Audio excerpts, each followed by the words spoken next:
So today on this clinical slash performance insight, it kind of goes for both. We're going to talk about foam rolling and soft tissue mobilization. There's a lot of different things out there on how beneficial it is. There are some things out there showing that it doesn't really work. I very much like to go through the whole process of if it makes you feel better and it makes you feel like you're moving better and your performance is going up and injury risk is going down, it's well worth it. One thing that we see a lot, me with our student athletes and Dr. Kyle with his patients, is you might not be utilizing the foam roller and the different tools as well as you could. And that's where it can really be beneficial and why we wanted to make this video. So there's obviously the foam roller that you can use, and this ranges from everything. I've seen PVC pipe, there's a softer one, this is high density so it doesn't have a lot of give, to the trigger point foam rollers that have the grid, to the rumble rollers that actually have the little knobs. Really it's up to you on what you want to spend, but you can typically get one of these for about $6. Beyond that, we want to just talk about all the different options. Now there's fancy mobility tools out there and they work, they're good, but you can also go extremely basic. We'll start anywhere from tennis ball to baseball for some smaller points to try and dig into, but also if you're freshly sore and it's really bothering you, or you're coming off of a relatively new injury, a tennis ball might be a great place to start, as it gives a little bit of give and resistance.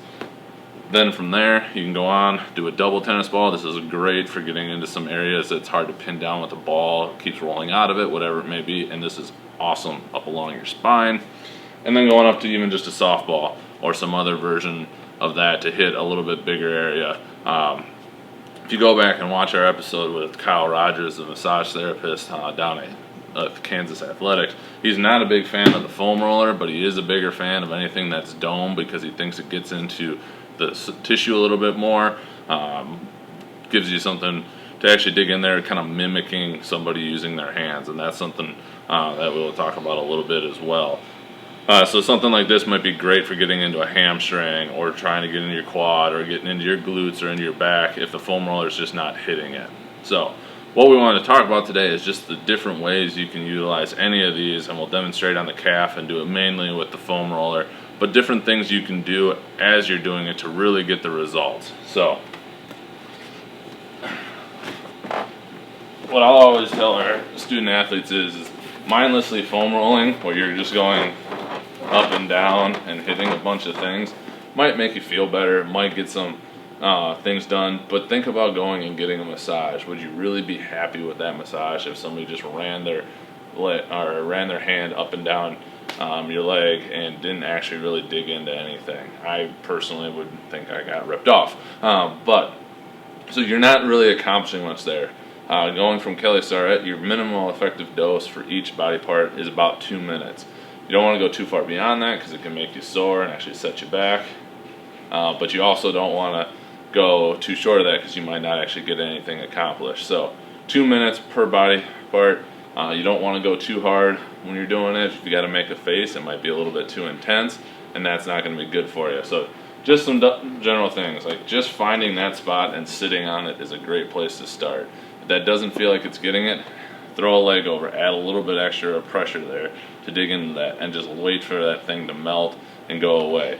You can sit there and just work back and forth, just slow little oscillations over it. That can help break things up and get it moving. Going side to side is something I think that often gets forgotten in working tissue from that way. Yes, a lot of things run up and down, but they also run at angles. So working some side to side can be hugely beneficial with that, and it's worth doing, especially if you're a practitioner and giving a massage. That's one I like to utilize because I've found that it helps loosen them up. And one of the other big ones is kind of doing a pin and stretch technique. There's different varieties of it out there and different things, but it's finding that tight spot and starting from a little bit of a relaxed position and then working to a fully extended position. You might need to add a little bit of extra pressure on there just to get through there, but that can really go and loosen up some tissue and make sure that you're getting it to loosen up. So those are some of the basics that you can do, but are well worth your time and effort, and you're going to get a lot more bang for your buck when it comes to utilizing a foam roller or any of the balls that we mentioned earlier. So with that, happy rolling. If you got any questions, shoot us a message, comment, and we'll be happy to discuss.